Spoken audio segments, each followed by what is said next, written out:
Buenas tardes, soy Estefanía Arcos Román y mis compañeros José Alfredo Palmito Marín, Lady Marcela Castaño Ramírez y Rochi Gisette Lemos.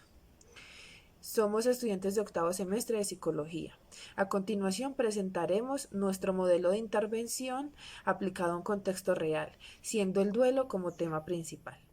El duelo se define como el estado de aflicción relacionado con una pérdida, que aunque comúnmente se asocia con la muerte de un ser querido, puede también aplicarse a un conjunto de procesos psicológicos y psicosociales que surgen ante cualquier tipo de pérdida. Situaciones que si no son afrontadas de manera adecuada pueden desencadenarse en manifestaciones de carácter depresivo y emocional. Sin embargo, según el DSM-5, el duelo es una reacción a la muerte de una persona querida acompañada por síntomas característicos de un episodio de depresión mayor, es decir, tristeza, insomnio, pérdida del apetito, pero el estado de ánimo es considerado como normal. El término del duelo es la respuesta a la pérdida de alguien cercano, en este caso los padres. Es una causa que sin duda alguna afecta de diferentes maneras a la persona o el núcleo familiar, causándole un gran sufrimiento. Este tipo de pérdidas nos afectan tanto físico, mental o social. Como se mencionó anteriormente, la muerte es un hecho biológico que incluye aspectos sociales, culturales, religiosos, los cuales están relacionados. Gordon enumera las manifestaciones del duelo de la siguiente forma. A son sentimientos, por ejemplo, tristeza, enfado, culpa, autorreproche, ansiedad, soledad, entre otros. B, sensaciones físicas, por ejemplo, el vacío en el estómago, opresión en el pecho o en la garganta o hipersensibilidad al ruido. C, cogniciones, que es incredulidad, confusión, preocupación o alucinaciones. Y la D, conductas, tales como trastornos del sueño, trastornos alimentarios, conducta distraída, aislamiento social o soñar con el fallecido en muchas ocasiones. Es por esto que Es por esto que el término de duelo es la respuesta a la pérdida de alguien cercano, en este caso la de los padres. Es una causa que sin duda alguna afecta de diferentes maneras a la persona o al núcleo familiar, causándole un gran sufrimiento. Este tipo de pérdidas nos afecta tanto físico, mental y socialmente. Como se mencionó anteriormente, la muerte de es un hecho biológico que incluye aspectos sociales, aspectos religiosos, psicológicos, culturales que están relacionados. El duelo no es solo un evento y no se trata solo de una aflicción, sino que también es un proceso de adaptación.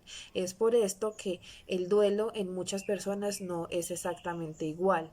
El duelo puede ser afrontado de diferentes maneras. Sin embargo, existen varios tipos o etapas por las que puede pasar en un proceso de duelo, tales como la etapa de la negación. En primer lugar, es el hecho de negar la realidad de que alguien ya no está con nosotros porque ha muerto, y esto permite amortiguar el golpe y aplazar el dolor que nos produce esta noticia. La segunda parte es la etapa de la ira. La rabia y el resentimiento que aparecen en esta etapa son fruto de la frustración que produce saber que se ha producido la muerte y que no se puede hacer nada para arreglar. La tercera es la etapa de la negociación. En esta se intenta crear una ficción que permita ver como la muerte que permita ver la muerte como una posibilidad de que estamos en una posición de impedir que ocurra. La cuarta etapa es la etapa de la depresión. En la etapa de la depresión, esta no se considera como un trastorno mental, sino como un conjunto de síntomas que son similares. Es decir, ya dejamos de fantasear con las realidades y volvemos al presente con una sensación de vacío porque el ser querido ya no está. Y la etapa de aceptación. En este momento se acepta la muerte de la persona o el ser querido cuando se aprende a seguir viviendo en un mundo en el que él ya no está. Es decir, se acepta ese sentimiento de superación y está bien. El duelo puede adoptar muchas formas, haciendo que el sentimiento de pérdida se vaya transformando, y a medida que va madurando nuestra manera de pensar y experimentar esta vivencia. La clave está en el modo en que aprendemos a convivir con ella y a aceptar este proceso. Lo cognitivo-conductual se basa en cuatro bases teóricas.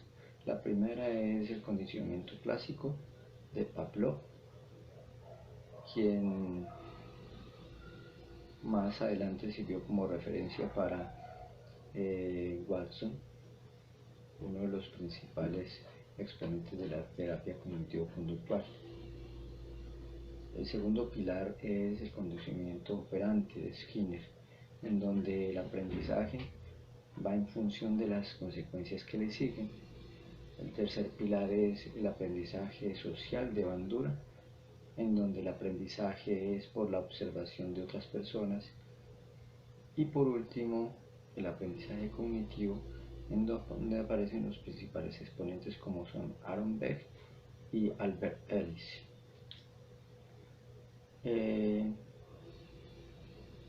Las fases de intervención terapéutica del modelo cognitivo-conductual son tres. La primera es la formulación de hipótesis, en donde se busca explicar las posibles problemas que puede tener la persona, al igual que se trazan unos objetivos con base a solucionar este tipo de problemas.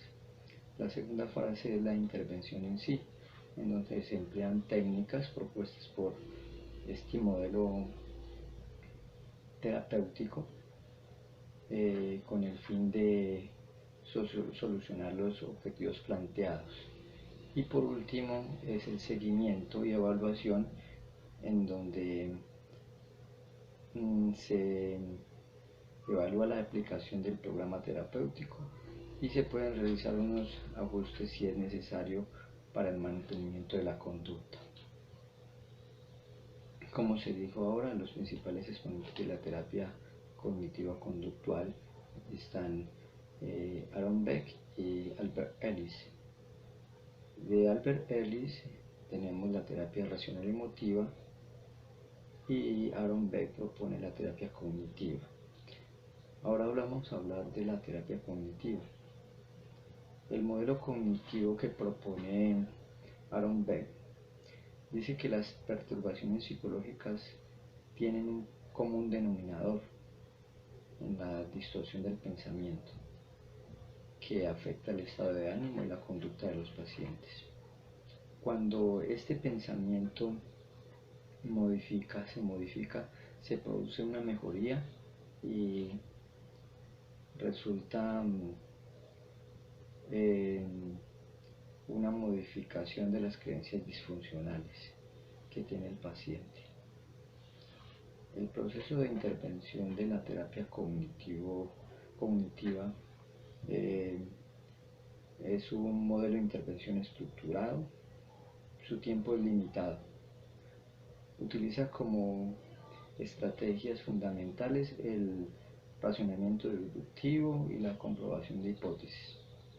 Este es con el fin de ayudar a aprender a identificar, a que la persona aprenda a identificar y contrastar sus pensamientos disfuncionales.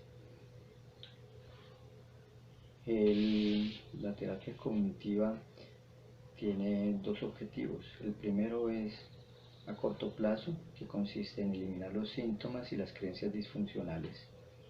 Y a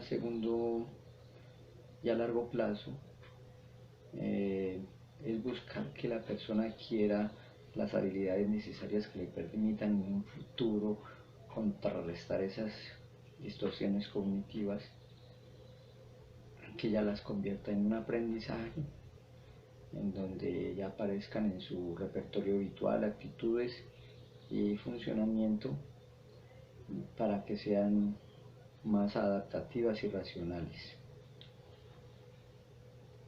La terapia cognitiva ofrece unas técnicas propias, en donde están las técnicas conductuales, las técnicas emotivas y las técnicas cognitivas.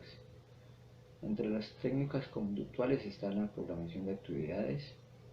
Entre las técnicas conductuales también contamos con las técnicas de afrontamiento, como son el control de estímulos, la relajación y el entrenamiento asertivo. Dentro de las técnicas emotivas está la inducción de la autocompasión, la inducción de la cólera controlada, el análisis de responsabilidad. Dentro de las técnicas cognitivas tenemos entre tantas los autorregistros. Además se ofrece este tipo de terapia, ofrece otras técnicas como la biblioterapia y las tareas en casa. Esto es en lo que se refiere al modelo cognitivo-conductual, en donde tomamos como base para la terapia cognitiva de Aaron Beck para realizar nuestro plan de intervención. Es de resaltar que el modelo cognitivo-conductual abarca tres aspectos muy importantes dentro de la vida del ser humano, como son las emociones, los pensamientos y el comportamiento. Tres aspectos que son fundamentales dentro de los procesos psicológicos que realizan los seres humanos. En esto se basa la terapia cognitiva conductual para lograr un mayor resultado dentro de las terapias y las técnicas que ofrece. Buenas tardes, les hablaré de cómo la terapia cognitivo-conductual ayuda al proceso de duelo. La terapia cognitivo-conductual ha brindado nuevos conocimientos e ideas sobre los fundamentos teóricos y tratamientos eficaces para los problemas emocionales posteriores a la pérdida, además de brindar una estructura que permite la generación de hipótesis acerca de los mecanismos básicos del duelo complicado dirigido a la intervención. Cuando una persona fallecida es un ser querido, se genera una serie de respuestas físicas, afectivas, cognitivas y conductuales que afectan la estabilidad y el funcionamiento diario. Se clasifican las reacciones de duelo en dos categorías, que son normales y patológicas. El modelo cognitivo-conductual para el manejo del duelo integra elementos de la terapia cognitiva para la depresión de Beck, la terapia cognitivo-conductual para el trastorno de estrés postraumático y el modelo de procesamiento dual del duelo. Para trabajar el duelo complicado es necesario conocer y evaluar ciertos aspectos básicos que tienen que ver con los factores que dificultan el duelo.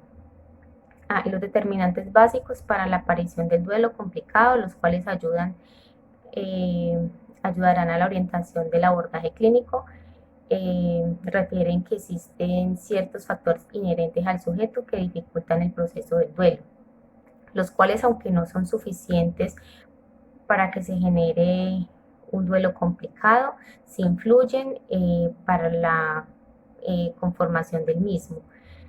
Esos factores se clasifican en factores individuales de vulnerabilidad, que son las creencias persistentes, estilo de afrontamiento, problemas, habilidades intelectuales, autoestima, apego, que incluyen en el modo los dolientes con poca confianza en sí mismos, problemas probablemente están más inclinados a estrategias evitativas o depresivas.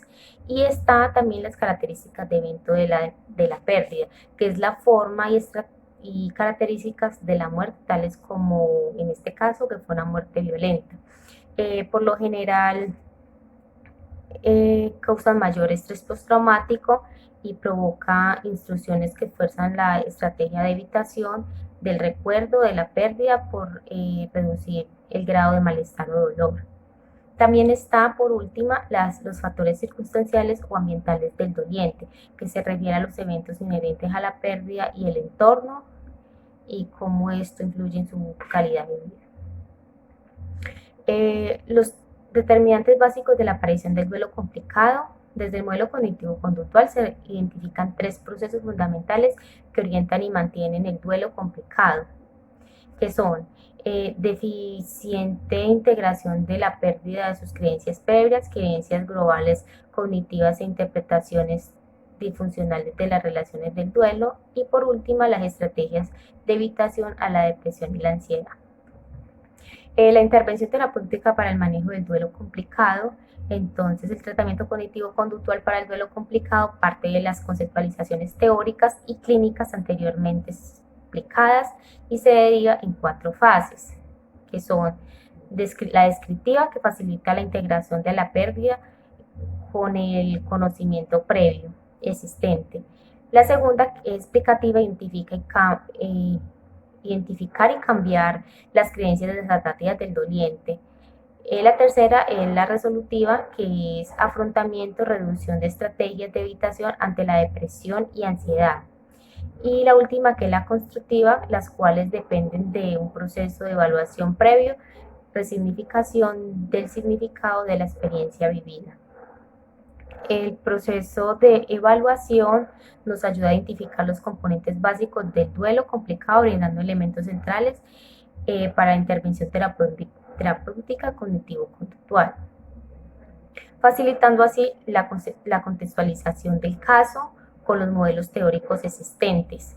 Entre los puntos a indagar, además de los factores que dificultan, es necesario conocer el tipo de personalidad del paciente, factores individuales de vulnerabilidad, la relación que llevaba con el fallecido, el tipo de vínculo y la historia de eventos traumáticos, ya que estos puntos nos brindan información importante para la conceptualización y formulación del tratamiento. Otro punto importante son las pruebas psicológicas, que también son útiles para la evaluación del duelo complicado.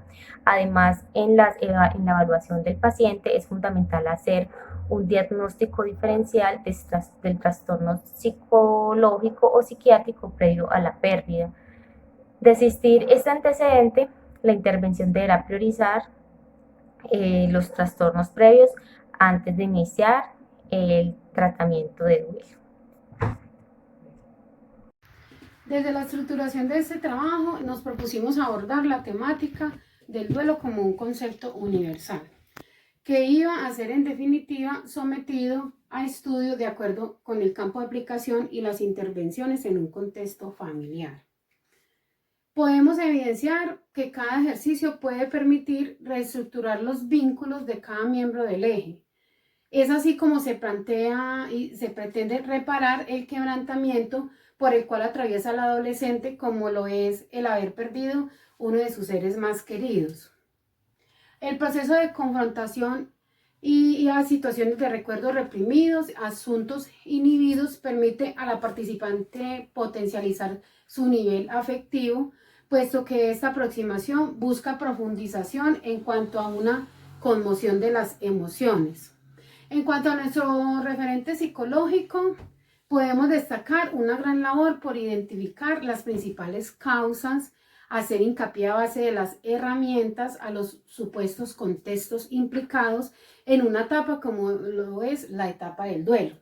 Identificar de igual forma cómo lo traza el objetivo y el trabajo y el seguimiento a caso basado en el modelo cognitivo-conductual, que destaca emociones más adaptativas por parte de las consecuencias, y aún se presentan dificultades a la hora de generar conversaciones dirigidas en pro de extraer conclusiones más certeras en cuanto a la recopilación de información de cualquier estudio.